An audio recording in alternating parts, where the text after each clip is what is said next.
Magandang araw sa inyo mga kapatid.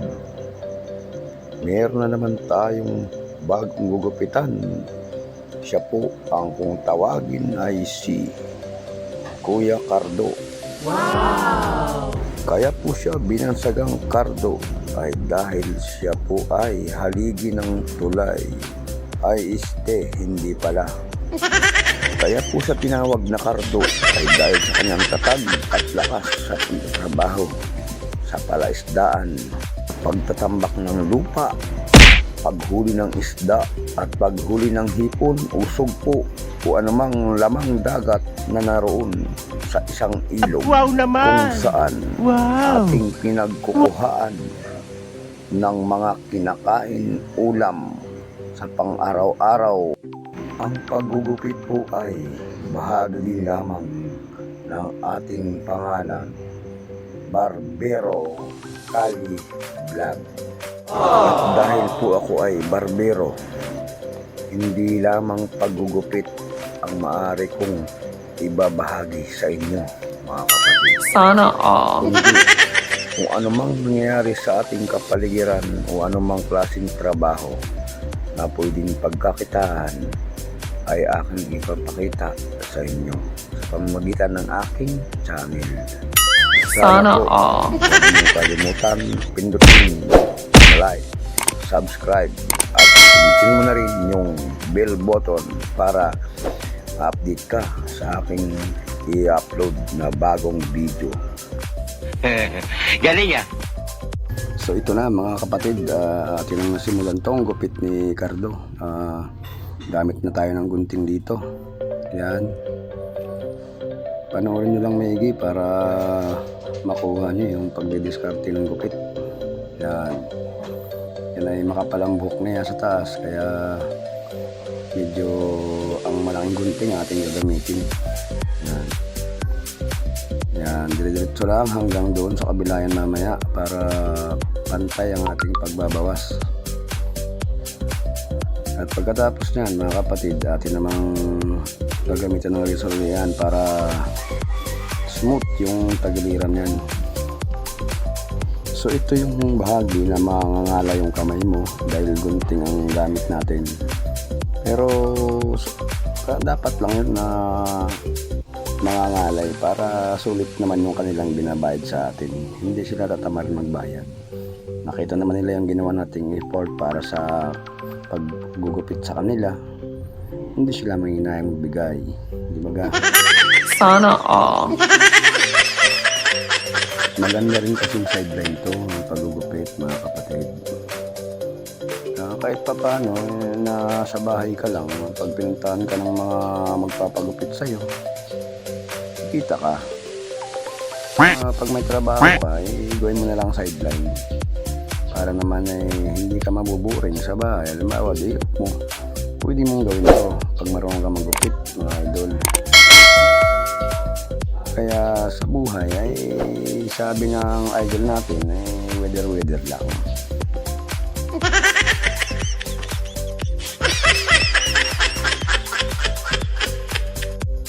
Kaya kailangan masayaran tayo mga kapatid para hindi naman tayo mabuburing. Lagi tayo nakangiti, nakatawa. Huwag yung tawa ng kailangan yung tawa natin yung tama lang sa ating tinatawanan. Ito, nasa kabilang bahagi na tayo ha. Nakita nyo naman kanya sa kabila, mga kapatid. Ayan. Kailangan matalas lagi ang gunting mo para pag gupit mo ay hindi nangangagat yung gunting. Minsan pag nangangagat nasasaktan yung ating mga suki. Kaya kailangan laging matalas yan. Nasa likod na tayo. Yan. Medyo terik kasi ang buhok nito ni Idol Cardo, kaya ang laki pa ng ulo. Ay, ang laki ng ulo. Hindi yung haba ng buhok niya. Kaya ang gunting natin parang naaray na rin Yan. Hindi, joke lang yun mga idol. Matalas yung gunting natin. Kaya lang siyempre atin lang padaanan lahat yan para pantay-pantay. Yan, nag-imas pa ng mukha si Idol. Baka daw mabawasan ng kanyang pugi. Shoutout nga pala kay Pispunyero, tsaka kay Ariador TV, tsaka sa busing nating vlogger si Boss Kian Tots. Panoorin nyo sila para naman ay lalo pang dumami yung kanilang mga subscriber o views, para naman kahit pa paano nakatulong tayo sa kanila mga kapatid. At syempre mga idol, isama na rin ako si Barbirong Kalye Vlog, para naman ay kung gusto nyo magpagupit, comment lang kayo sa aking video na to, punta lang kayo sa bahay. Siguro naman malalaman yung madaling tuntunin yung bahay ko. Ito lang nasa kalapit ng tulay sa Ungos. Ito malapit na. Kita na yung highlights ng buhok ni Kuya Cards. Kuya Cardo. Yan. Marami na si Kuya Cards sa Obans. Yan talaga. Tumatanda tayo. Dumadami sa ating ulo yan. Kung ano man yung naisip mo sa ulo mo, sa utak mo, huwag mo nang isipin yan. Baliwalain mo na yan. Kasi pagka nag-isip ka ng problema, lalo lang dadami ang uban mo, diba? Sa bahaging ito, gagamit na tayo ng razor dito para naman ay mapabilis na natin to. Yan, gamit na natin dyan ang ating uno na guide para paikot po yan hanggang likod. Yan, paputiin natin ng kaunti ito. Pagkatapos niyan sa kabila ating ipapahuli yung likod na lang. Yan, nakikita na naman mga kapatid, medyo kasi masangat yung tainga. Yan, malaki kasi yung tainga ni Kuya Cards. Yan, hagod lang hanggang sa matapos natin. Kailangan lang ay hindi ka tatama din maghagod sa paggugupit dito mga kapatid. Kasi pag dinamad ka talo ka. Kailangan masipag ka lang maghagod dito. Tulad nyan, pagka mainipin ka hindi ka pwedeng magbarbe.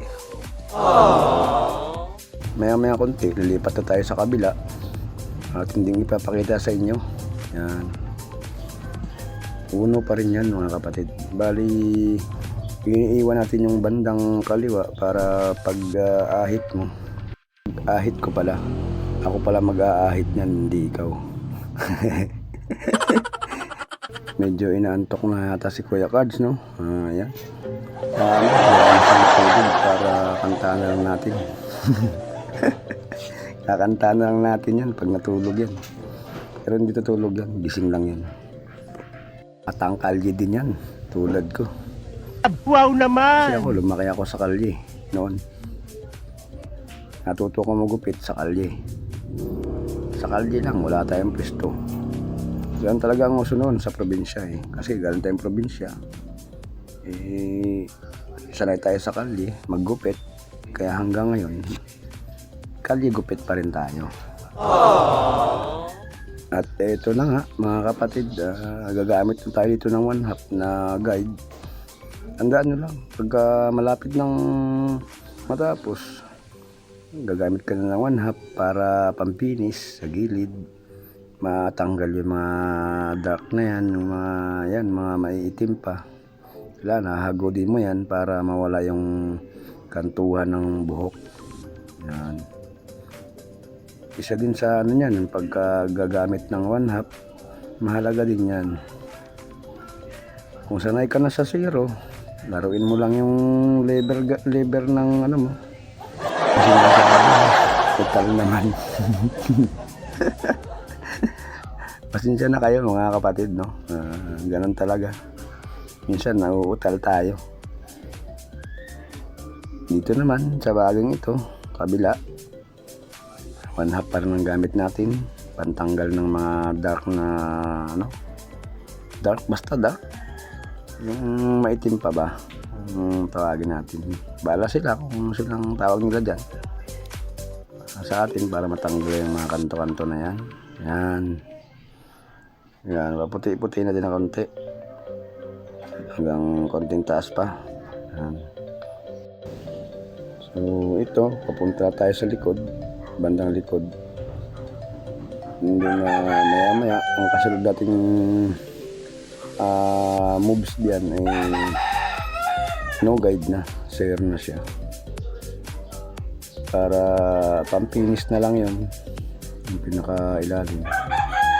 Zero ang ating gagamitin. Yan mga kapatid, zero na yan. Bali ina-adjust ko lang siya na i-open ko or i-close, depende sa buhok kung makapal ba o manipis. Pag manipis na yung buhok ay i-ano mo na lang siya, i-open mo na lang. Pagka medyo makapal pa, close mo, para close mo ng konti, wag mong isagad para hindi madiretso yung parang inahit na siya. Yan, tulad nyan, yung bandang maitim-itim pa, ating hahago din ng zero pero open lang siya. Yan, diba zero yan? Yan, naka-open lang yan.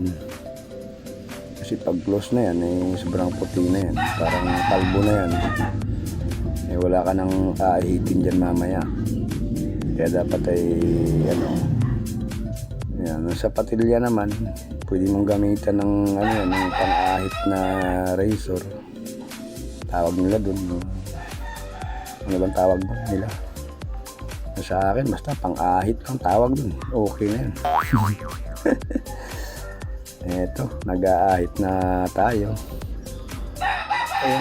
Kasi yung sanay ako sa paggamit ng blade, mga kapatid. Pwede ko naman lagyan siya ng tangkay. Sa susunod, lagyan ko na ng tangkay. Para hindi masyadong matakpan yung inaahitan ko pag binibidyohan. Natatakpan kasi ng, ng kamay ko. Hindi naman pwede mag-ahit ka na isang kamay lang ang gagamitin natin dahil delikado. Hindi rin makontrol yung blade. Tulad yan, malapit tayo ngayon. Baka masapla yan. Sapla. Oh. Salitang Ilonggo pala. Kapatid. Alam niyo ba yung salitang sapla? Sa Tagalog, baka mahiwa. Iingatan lang po natin na huwag masugatan yung ating ginugupitan. Kaawa naman. Dahil masakit din. Okay, pababa hanggang baba na yan ha. Nakikita nyo mga kapatid. Huwag nyo ang taasan ng pag-ahit. Ating dandahanin lang pag ng blade kasi matalas yan, bagong bago yan. Minsan nga akong nasusugatan, hindi ako nagaginagupitan. Pero okay. Hindi totoo yan. Ang mahirap lang naman pag nasugatan ka.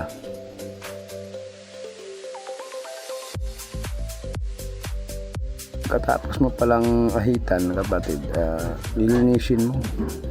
Lilinisin mo na yan paikot. Depende kung marunong ka magmasaya ng kaunti. Mamasay kanilang ulo. May kanang aso, ingay ng aso. Yan mga kapatid, malapit na yan. Maya atin na lang lilinisin yan. And then ating ipapakita sa inyo yung kabuuan ng ating ginawang paggupit. Para hindi nyo naman masasabing hindi natin ginupitan. Yan. Bandang likod na yan mga kapatid. Yan.